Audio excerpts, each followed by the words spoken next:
Morning students, मैं अंजू श्रीवास्तव, आपकी Hindi teacher. Hindi classes में आप सबका वेलकम है। तो स्टूडेंट्स, अब तक मैंने आपको मुंशी प्रेमचंद की कहानी दो बैलों की कथा के 3 भाग पढ़ा दिए, जिसमें मैंने आपको बताया कि झूरी कांची के 2 बैल थे जिनके नाम हीरा और मोती थे। झूरी उन्हें बहुत प्यार करता था और एक दिन उसने उनको अपने गया को दे दिया किसी काम से। बैलों को समझ नहीं आया, उनको लगा गया ने उन्हें बेच दिया है। वो बैल बहुत ज़्यादा नाराज़ हो गए और गया के यहाँ से भाग निकले और भागकर वो एक मटर के खेत में पहुँचे और वहाँ पर मटर खाने लगे। खेत के रखवाले आ गए और उन्होंने उन्हें पकड़ लिया और ले जाकर कांजी हाउस में बंद कर दिया। तो चलिए अब इसके आगे की कहानी मैं आपको बताती हूँ। दोनों मित्रों के जीवन में पहली बार ऐसा साबिका पड़ा कि सारा दिन बीत गया और खाने को एक तिनका भी ना मिला। समझ में ही ना आता था कि ये कैसा स्वामी है। इससे तो गया फिर भी अच्छा था। यहाँ कई भैंसें थीं, कई बकरियाँ, कई घोड़े, कई गधे, पर किसी के सामने चारा ना था। सब जमीन पर मुर्दों की तरह पड़े थे। कई तो इतने कमज़ोर हो गए थे कि खड़े भी ना हो सकते थे। सारा दिन दोनों मित्र फाटक की ओर टकटकी लगाए ताकते रहते, पर कोई चारा लेकर आता ना दिखाई दिया।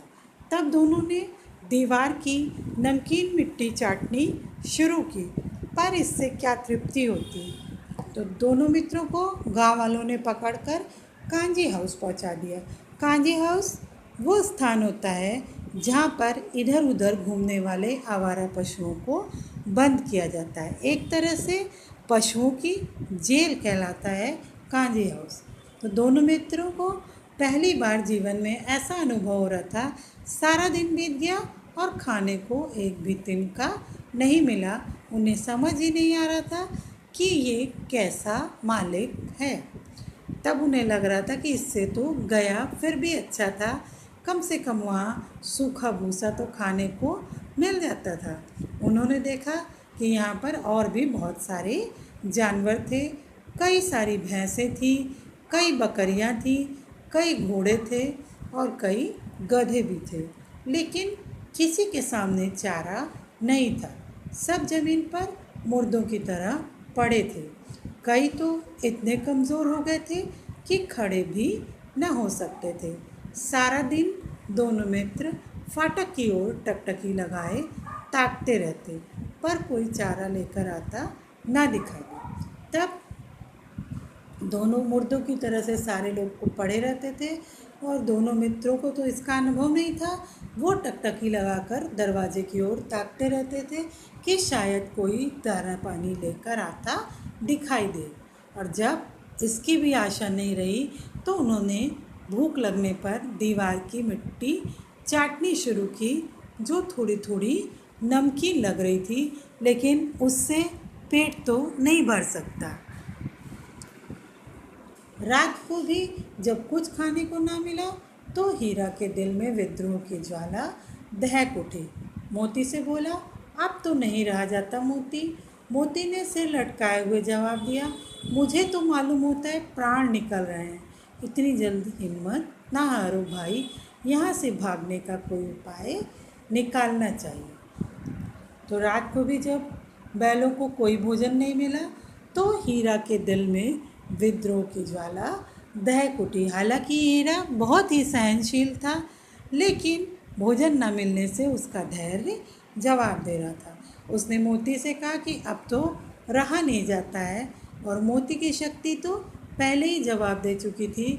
उसने सिर लटकाए लटकाए जवाब दिया कि अब तो लगता है कि जान ही निकल जाएगी।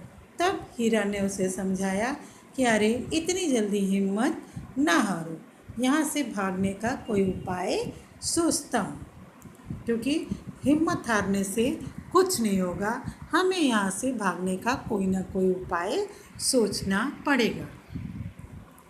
आओ दीवार तोड़ डालें, मुझसे तो अब कुछ नहीं होगा। बस इसी बूते पर अकड़ते थे, सारी अकड़ निकल गई। बाड़े की दीवार कच्ची थी, हीरा मजबूत तो था। अपने नुकीले सींग दीवार में गड़ा दिए और जोर देकर मारा तो मिट्टी का एक चिप्पड़ निकल आया। फिर तो उसका साहस बढ़ गया। तो हीरा ने मोती से कहा, आओ मिल करके दीवार तोड़ डालते हैं। मोती ने कहा कि मुझसे तो अब कुछ नहीं होगा। हीरा ने एक तरह से उसका मजाक उड़ाया कि बस इसी बूते पर अकड़ते थे, सारी अकड़ निकल गई। बाड़े की दीवार कच्ची थी, हीरा मजबूत था, तो उसने अपने नुकीले सींग दीवार में गड़ा दिए और जोर से मारा। तो चूंकि दीवार कच्ची थी तो मिट्टी का एक टुकड़ा, चिप्पड़ अर्थात मिट्टी का एक टुकड़ा निकल आया। तो इससे हीरा की हिम्मत बढ़ गई। उसको लगा दीवार तोड़ी जा सकती है। तो उसने फिर और ज़ोर ज़ोर से प्रहार करना शुरू किया। साहस बढ़ा तो उसने दौड़ दौड़ कर दीवार पर चोटें की और हर चोट में थोड़ी थोड़ी मिट्टी गिराने लगा। उसी समय कांजी हाउस का चौकीदार लालटेन लेकर जानवरों की हाजिरी लेने आ निकला। हीरा का उजड़पन देखकर उसने कई डंडे रसीद किए और मोटी रस्सी से बांध दिए।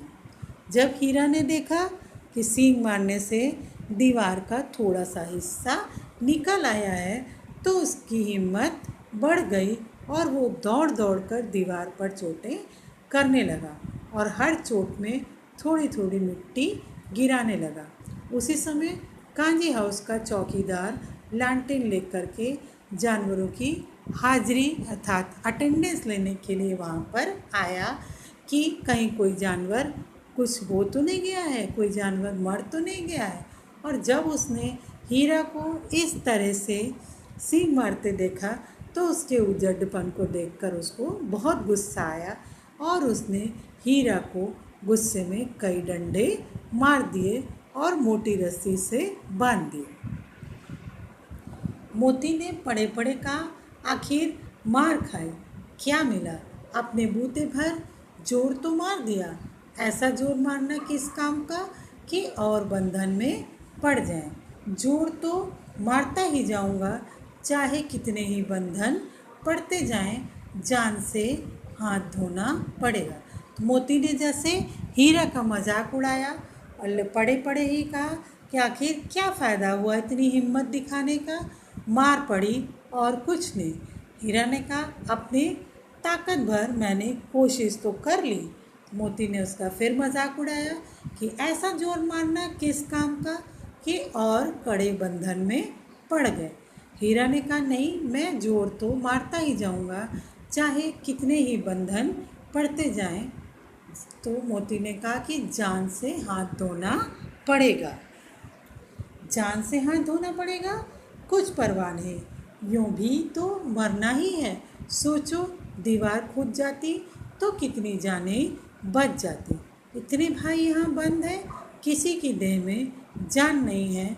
2-4 दिन और यही हाल रहा तो सब मर जाएंगे। मोती ने जब कहा कि जान से हाथ धोना पड़ेगा तो हीरा को लगा, उसने कहा कि कुछ परवाह नहीं, चाहे जान से भी हाथ धोना पड़े, क्योंकि मरना तो एक दिन है ही। तुम ज़रा सोच कर देखो कि अगर ये दीवार खुद जाती तो कितने पशुओं की जान बच जाती। हमारे कितने भाई यहाँ पर बंद हैं, किसी के शरीर में इतनी ताकत नहीं है कि वो हमारा साथ दे सकें। अगर ये सब 2-4 दिन यहीं और रहेंगे तो मर जाएंगे, तो कम से कम ये तो भाग सकेंगे, हम इनकी जान तो बचा ही सकेंगे। तो ओके स्टूडेंट्स, अब आपकी आज की क्लास फिनिश होती है। वीडियो में देख करके कहानी को अच्छे से पढ़िए और समझिए और प्रैक्टिस से प्रैक्टिस करिए। छोटे छोटे क्वेश्चंस बीच से पुट अप करिए। ओके स्टूडेंट्स, तब तक के लिए take care and stay home.